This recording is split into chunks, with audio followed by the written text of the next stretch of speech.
Welcome to my channel. ಇವತ್ತು ನಾನು simple ಬ್ಲೌಸನ್ನು ಹೇಗೆ ಹೊಲಿಯೋದಂತ ತೋರಿಸ್ಕೊಡ್ತಾ ಇದ್ದೇನೆ. ಸಿಂಪಲ್ ಬ್ಲೌಸಿಗೆ ಇದು ಲೈನಿಂಗ್ ಇರುತ್ತೆ.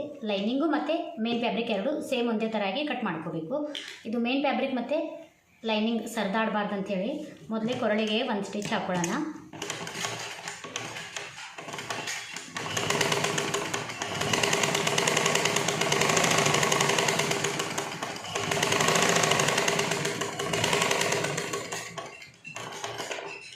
ಇದು 4 ಟಕ್ಸ್ ಬ್ಲೌಸ್ ಆಗಿರುತ್ತೆ. 4 ಟಕ್ಸ್ ಬ್ಲೌಸಿಗೆ ಮೊದಲಿಗೆ ನಾವು ಈ ಭಾಗ ಚೆಸ್ಟಿನ 3 ಭಾಗ ಅಂತೇಳಿ ಕನ್ಸಿಡರ್ ಮಾಡಬೇಕಾಗುತ್ತೆ. ನೀವು ಇದ್ರ ಅರ್ಧ ತೊಗೋಬೇಕು, ಇದ್ರದ್ದು 4 ಭಾಗ ಮಾಡ್ಕೋಬೇಕು, ಏನು ಬೇಡ. ಇದು ಎಷ್ಟಿರುತ್ತೆ, ಯಾವ ಸೈಜ್ ಬ್ಲೌಸ್ ಇರಲಿ 3 ಭಾಗ ಅಂತೇಳಿ ಕನ್ಸಿಡರ್ ಮಾಡಿಕೊಂಡು 3 ಭಾಗ ಹಿಂಗೆ ಇಟ್ಕೊಂಡು ಇಲ್ಲಿಂದ 1 ಇಂಚು, ಇಲ್ಲಿಂದ 2.5 ಇಂಚು ತಗೋಬೇಕು. ಇದು 1 ಟಕ್ಸ್. ಇಲ್ಲಿ ಕೆಳಗೆ ಸ್ವಲ್ಪ ಹಿಂದೆ ಮುಂದೆ ಮಾಡ್ಕೊಂಡು ಮೇಲೇನು ಹಿಂದೆ ಮುಂದೆ ಮಾಡಬೇಕು.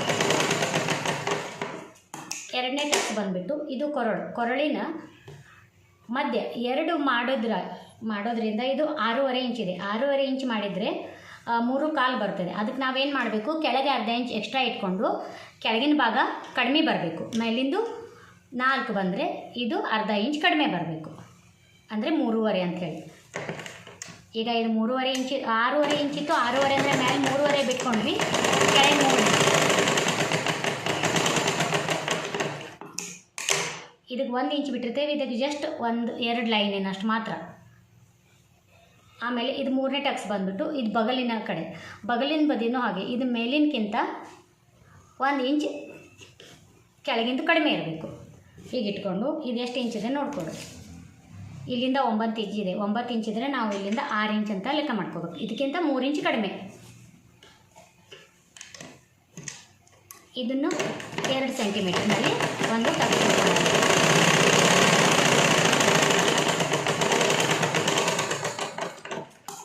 ಆಮೇಲೆ ಇದು 4ನೇದು, ಇದು ಬಗಲಿಂದ ಮಧ್ಯ ಭಾಗ, ಇವೆರಡು ಸೇರಿಸ ಮೇಲೆ ಬರ್ತದಲ್ಲ ಮಧ್ಯ ಭಾಗ, ಈ ಭಾಗದಲ್ಲಿ ಇಟ್ಕೊಂಡು ನಾವು ಇಲ್ಲಿಂದ 3.5 ಇಂಚ್ ಮಾರ್ಕ್ ಮಾಡ್ಕೋಬೇಕು. ಇಲ್ಲಿಂದ 3.5 ಇಂಚಿಗೆ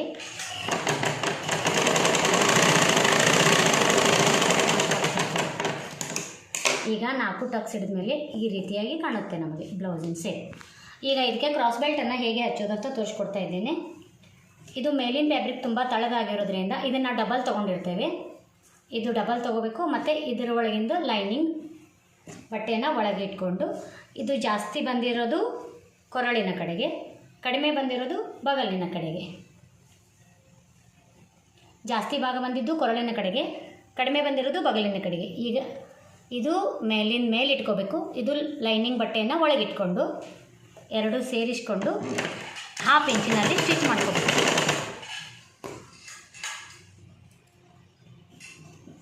ಈ ಕೆಳಗೆ ಬಂದಿರೋ ಟಕ್ಸನ್ನು ನಾವು ಇಲ್ಲಿ ಹೊಲಿಬೇಕಾದ್ರೆ ಫೋಲ್ಡ್ ಮಾಡಿ ಮೇಲೆ ಸರಿಸ್ಕೊಂಡು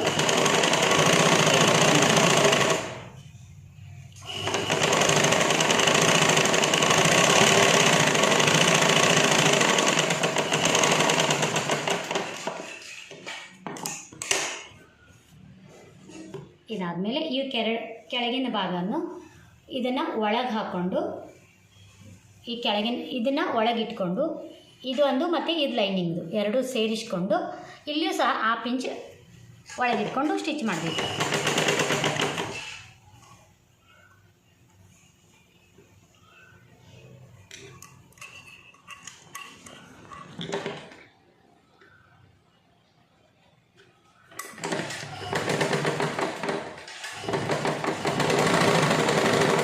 ಇದನ್ನು ಕೈಯಿಂದ ಒಳಗೆ ಈಗ ಸೇರಿಸ್ಕೊಳ್ತಾ ಸ್ಟಿಚ್ ಮಾಡಬೇಕು.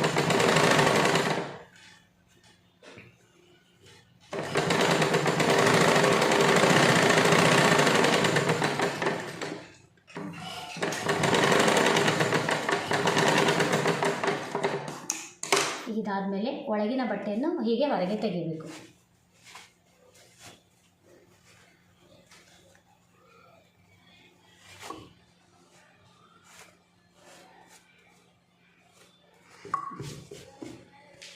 ಆಮೇಲೆ ಇದು ಎಕ್ಸ್ಟ್ರಾ ಆಗಿರೋ ಕ್ಲಾತನ್ನು ಕಟ್ ಮಾಡಿಬಿಡಿ.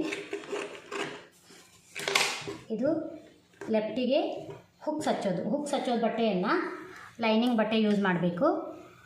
ಇದನ್ನು ಮೇಲೆ ಹಚ್ಕೊಂಡು ಕೆಳಗೆ ಮಡ್ಚ್ಕೊಳ್ಬೇಕು.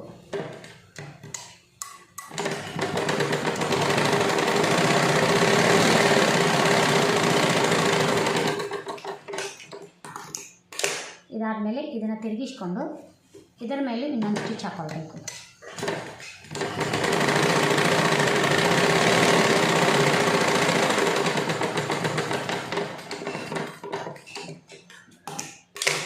ಇದಾದಮೇಲೆ ಇದು ಎಲ್ಲ ಲೈನಿಂಗ್ ಬಟ್ಟೆಯನ್ನು ಒಳಗೆ ಹೋಗುವಾಗ ಮಾಡಿಕೊಂಡು ಇಲ್ಲೊಂದು ಫೋಲ್ಡ್ ಮಾಡಿಕೊಂಡು ಹೀಗೆ ಮಡ್ಚ್ಕೊಂಡ್ಬಿಡ್ಬೇಕು.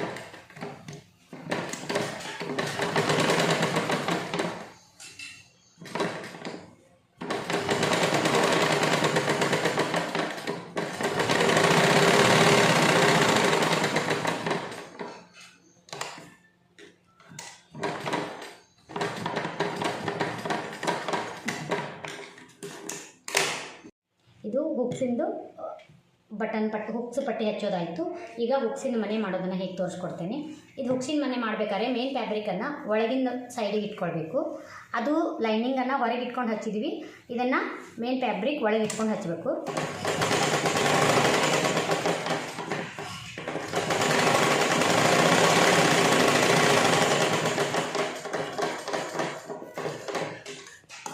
ಈ ಬಟ್ಟೆ ತಳ್ಳಗೆ ಇರೋದ್ರಿಂದ ಸ್ವಲ್ಪ ದೊಡ್ಡ ತೊಗೊಂಡಿರ್ತೇನೆ. ಇದನ್ನು ಡಬಲ್ ಮಾಡ್ಕೊಳ್ಳೋಣ. ಈಗ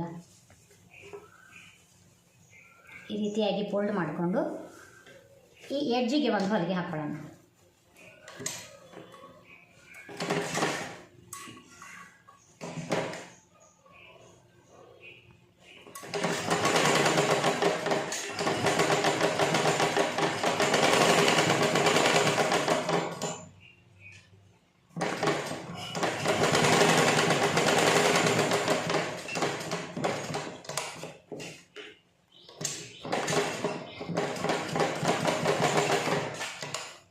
ಇಲ್ಲಿ 1/2 ಇಂಚ್ ಗ್ಯಾಪ್ನಲ್ಲಿ ಇನ್ನೊಂದು ಸ್ಟಿಚ್ ಹಾಕೊಳ್ಳೋಣ.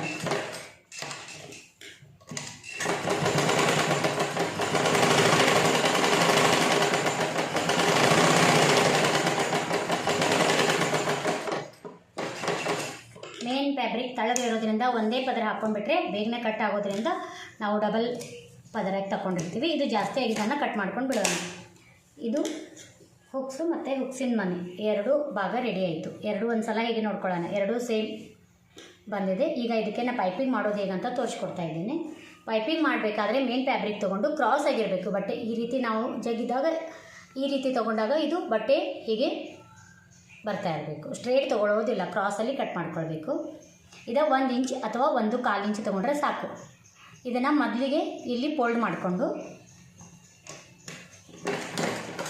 ಹೀಗೆ ಸ್ಟಿಚ್ ಮಾಡ್ಕೊಳ್ತಾ ಹೋಗಿ.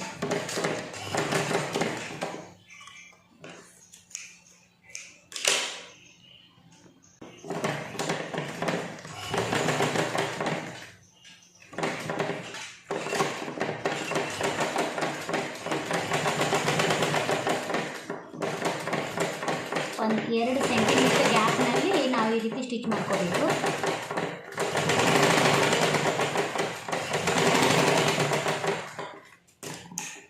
ಇದು ಮಾಡಿದ ಮೇಲೆ ಈ ರೀತಿಯಾಗಿ ಇದನ್ನು ಇದರ ಒಳಗೆ ಹೋಗುವಂಗೆ ಇಟ್ಕೊಂಡು ಇಲ್ಲಿ ಒಂದು ಸ್ಟಿಚ್ ಹಾಕೋಬೇಕು.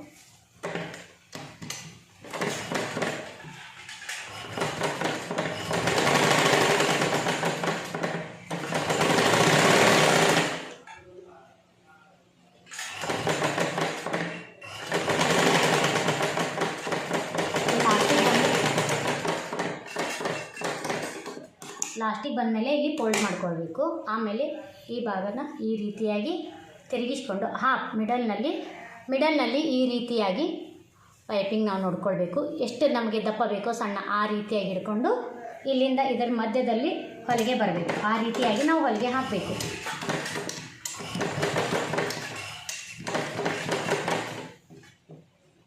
ಈ ರೀತಿ ನಾವು ಲೆಫ್ಟ್ ಹ್ಯಾಂಡಿಂದ ಹಿಡ್ಕೊಳ್ತಾ ರೈಟ್ ಹ್ಯಾಂಡಿಂದ ಈ ರೀತಿ ಫೋಲ್ಡ್ ಮಾಡ್ತಾ ಸ್ಟಿಚ್ಚನ್ನು ಮಾಡಬೇಕು. ಇದರ ಮಿಡಲ್ನಲ್ಲಿ ಬರಬೇಕು.